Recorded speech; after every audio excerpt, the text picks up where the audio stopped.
Seriously?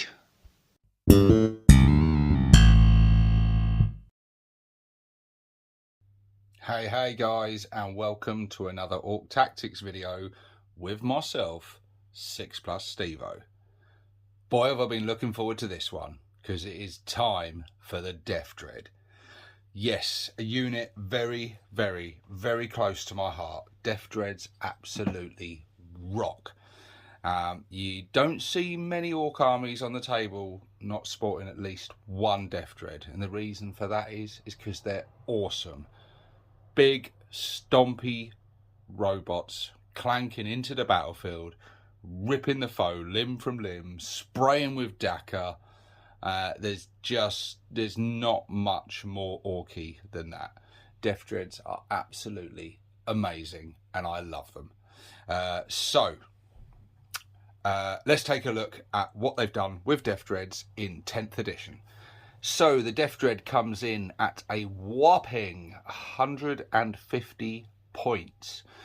The statistics are as follows. Movement 8 inches, which is a big improvement on the previous edition. Toughness 9, which is also an improvement on the previous edition, albeit weapons are generally stronger now. We have to take that into effect.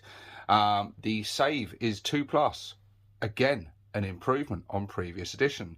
8 wounds, leadership 7+, and an objective control of 3. He also has a baked in 6+ invulnerable save, which is really rather nice.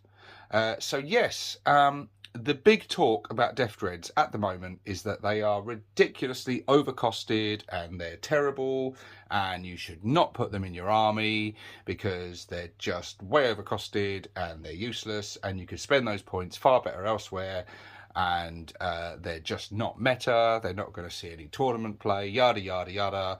And to that I say, I don't care. Deff Dreads rock. They could charge 250 points each. I'm still going to use as many of them as I can squeeze into my list. But yes, I am ridiculously biased. I admit that. Look, I don't know if you've picked up on this, if you're new to the channel or you've been watching me a long time, but look, I'm not. I don't know the meta. I'm not into the heavy tournament scene. I play for fun generally, and yeah, I like fluffy lists, fluffy armies, fun lists. Now, that's not to say I don't make lists that, you know, I'm not personally trying to make lists that are good. Of course I am, but I'm not down with this sort of the full-on maths hammer meta, geeking out on, you know, exactly how to squeeze the maximum amount of efficiency. I've certainly never hired a coach or anything like that. I just play for fun, so I'm just going to give you my take from that standpoint. Yes, 150 points is a lot more expensive than they used to be, but as we've just seen, as I went through the stats, the Deff Dread has had improvements across the board. The movement jumping up from 6 to 8 is really quite significant. These things are quite nippy now. They are rampaging across the battlefield. An 8-inch movement is absolutely beautiful. Toughness 9, very, very nice. There's not a massive amount of weapons that are going to really put the hurt on this thing. You know, the weapons and things in this edition have got stronger, so you have got sort of strength 10 and above weapons out there that are going to threaten this thing. But a toughness 9 is really, really nice. This thing is going to be able to tank quite a bit of damage. And the 2+ armor save, that is lovely. These things have been 3+ armor saves since like forever. So having a 2+ armor save on your Deff Dread is really nice, and it fits. It feels right to have them at 2. I mean, these are big, heavily armored, clanking robots. You know, technically speaking, they're not robots. There's an Ork wired in there. But yeah, I think 2+ save is absolutely lovely. 8 wounds, very nice. The leadership 7, yeah, it's irrelevant really. in most cases, although there can be some cases where that leadership might come into effect. And objective control 3 is quite nice as well. He comes with the abilities Deadly Demise 1, and he has a rather nice special ability called Piston Driven Brutality. At the start of the fight phase, each enemy unit within engagement range of one or more units with this ability must take a battle shock test. I absolutely love that. I think that's a really fun, fluffy rule. Now, if you venture into some of the other Orky groups on Facebook and things and online forums and whatnot, battle shock's been getting a little bit of a bad rep of late amongst a lot of the community I see out there. I have to say, I could not disagree with those negative voices anymore. I think battle shock is an absolutely beautiful mechanic, and it's one of the many things about 10th edition that I really, really like. That I think battle shock is absolutely lovely, and I really hope that on this one, GW does not listen to the community, at least what appears to be the majority. It might just be the loudest voices rather than the majority voices. But no, I think Battle Shock is a lovely system. And I think your Deff Dreads striking fear into the enemy is not only really fluffy and thematic, but really useful as well. Especially with the Deff Dread being Objective Control 3. These things can actually run ahead of the rest of your boys and stuff with that movement 8. They can target objectives and units on objectives, get into combat with them, start mashing them up, and be forcing those battle shock tests. And it's not like you're just forcing it on one. You know, if the enemy's got like 3 units on this control point or surrounding your Deff Dread, he's going to be causing each and every one of them to take a battle shock test. And when you're playing your army, you don't want your units to be failing battle shock tests. You really don't, because then they can't score objectives. You can't use stratagems on them. I know there's the stratagem that you can use to stop battle shock tests, to negate the result of it and basically make them pass. But I think you can only do that one time. We will get on to stratagems later on in this series. I am working through a lot of these data cards, and I will be hitting stratagems soon. I know a lot of people in previous videos in this playlist have sort of said to me, oh, you didn't mention about this stratagem with this unit. And the reason for that being is that I'm trying to sort of keep it just focused on the unit itself for each video rather than sort of jump ahead, because otherwise I'm going to be repeating myself later on. Which I probably will do in some cases anyway, especially when we get towards the characters. But yeah, stratagems will be tackled. But yeah, I think that's a really, really nice ability. So far, look, would I be happy if the points came down? Yes. But at 150 points, I'm still going to be using as many of these as I can possibly squeeze into my list. I really like that ability. I really like the stat line. And I think they're vastly improved. And if the points did drop, I don't think they need to drop by much to make these really viable and moderately competitive. Yeah, I mean, I've been around through previous editions as well when people say, oh, don't bother with Deff Dreads. I don't listen to people like that. Don't listen to people like that. Look, if it's as orky as this and as fun as this and a fantastic kit to boot, don't listen to those people. Most of the time, they tend not to have souls and are forgetting that there's something called fun in this game that we play. And it's not all about those stat lines and points and tournament lists. You know, if the model's as cool as these, as fun to build as these, and as versatile as these, then you get them. You get them. You build them, Tiger. You get them in your list, and you ignore all those people shouting on the internet about how rubbish they are, because they don't know what they're talking about. Deff Dreads rock. They always rock. They always will rock. But anyway, I am just getting on my soapbox here, aren't I? This is not what this video is about. So we've done the abilities. We've done the stat line. Let's take a look at the weapons. And I'm really, really relieved and pleased to see that in this edition, they have not taken away any of the options. What was it? In 8th edition, we lost a few options. And there were some silly restrictions on some of the weapons. Now, those restrictions, they went away in 9th and they've stayed away. And so we can kit these out exactly as we see fit. They come equipped with a standard 2 big shooters, 2 dread claws, and stompy feet. But this model's big shooters can be replaced with any of the following: dread claw, custom mega blaster, rocket launcher, and scorcher. And the model's dread claws can be replaced with one of the following: big shooter, custom mega blaster, rocket launcher, and scorcher. I think they could have made that a little bit simpler and just said, look, you can swap all the weapons for any of these, rather than break it down in 2. But what they didn't do, or what they did in previous editions back in 8th, what they failed to do then was, back in 8th, you could not replace the claws with more big shooters, and you couldn't replace basically you couldn't have a Deff Dread with 4 big shooters, which kind of sucked. Because that's just really fun to have all that DACA. It's not very good, admittedly. having I can attest to that myself, having used one like that and built one like that, which I'm very proud of.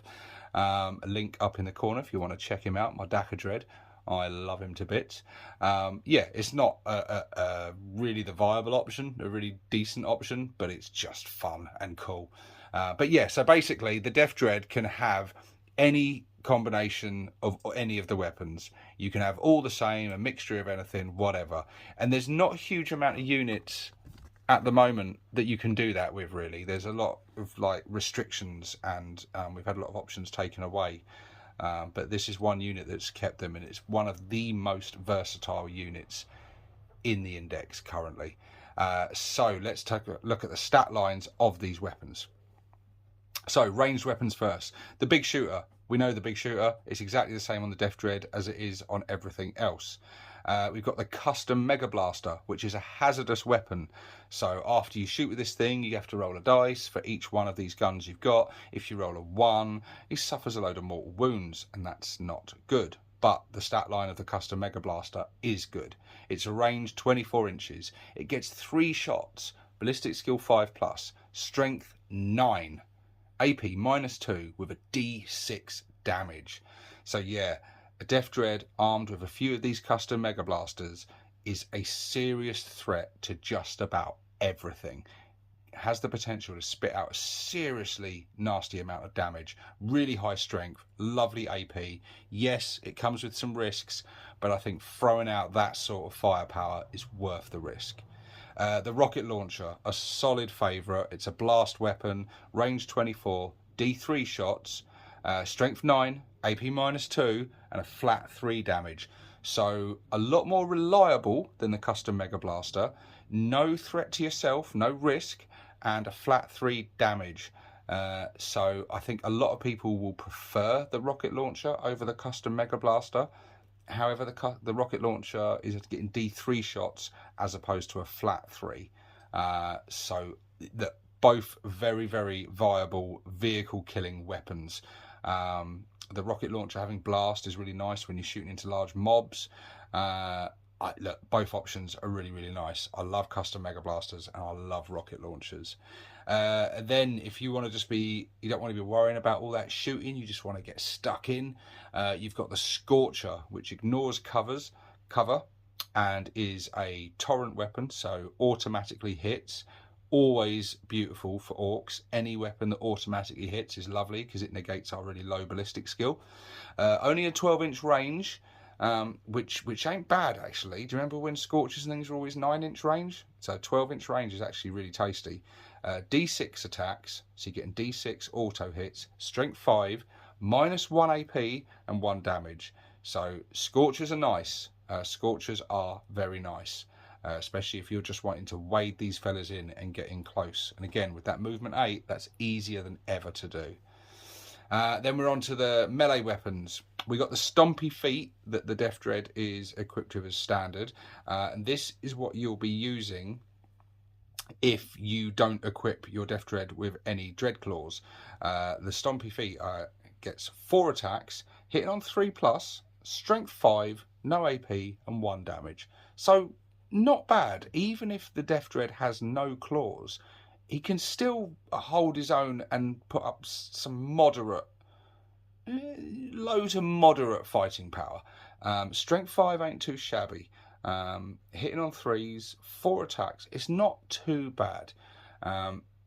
It's okay, but the Dreadclaw is Dreadclaw has the special rule Dead Choppy.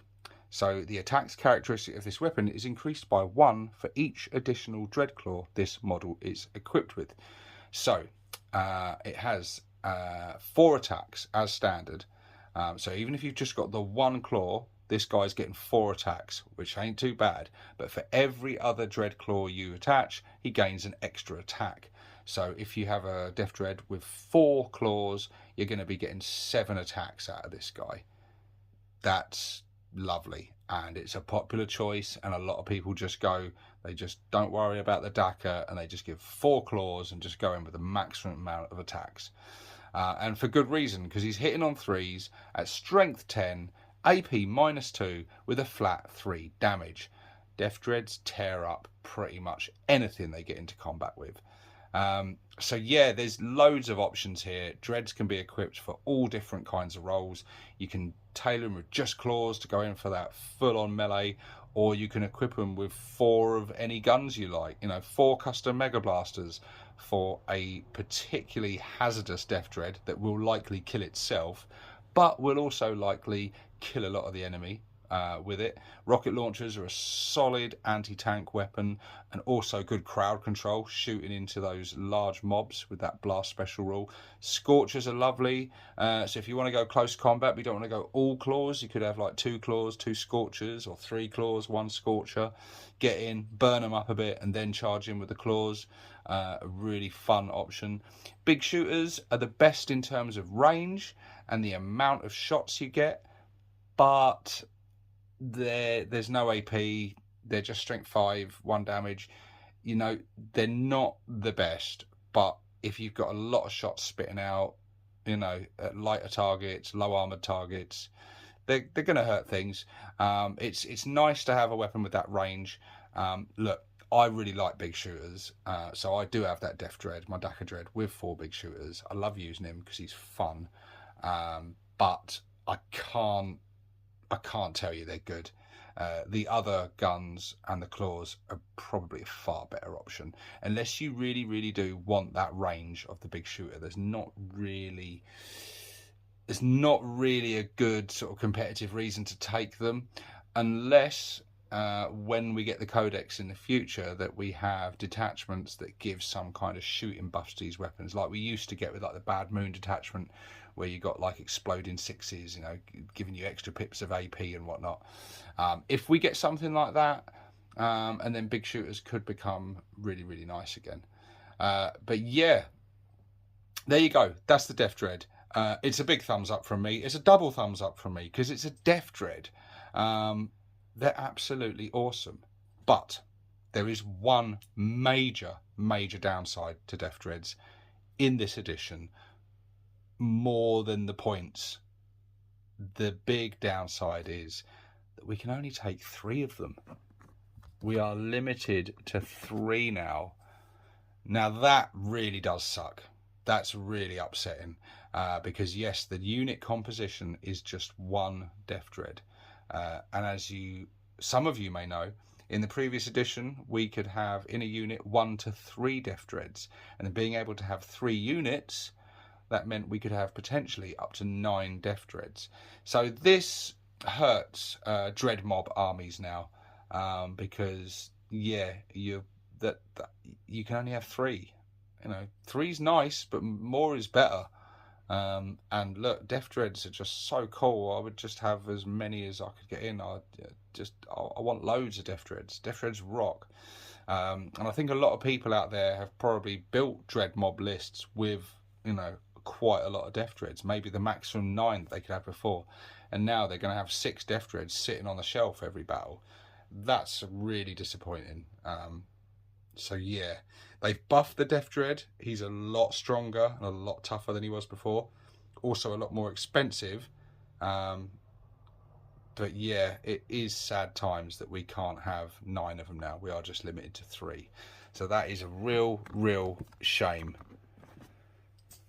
But I still love them. I absolutely still love them, and you should too, because they're amazing and they're the best vehicle in the army. But what else can we do with Deff Dreads? Well, we can't attach a character to them like we can with the infantry units, but we can support them with a mech boy. So if a mech boy is nearby, he can get within 3 inches and he can repair up to D3 lost wounds.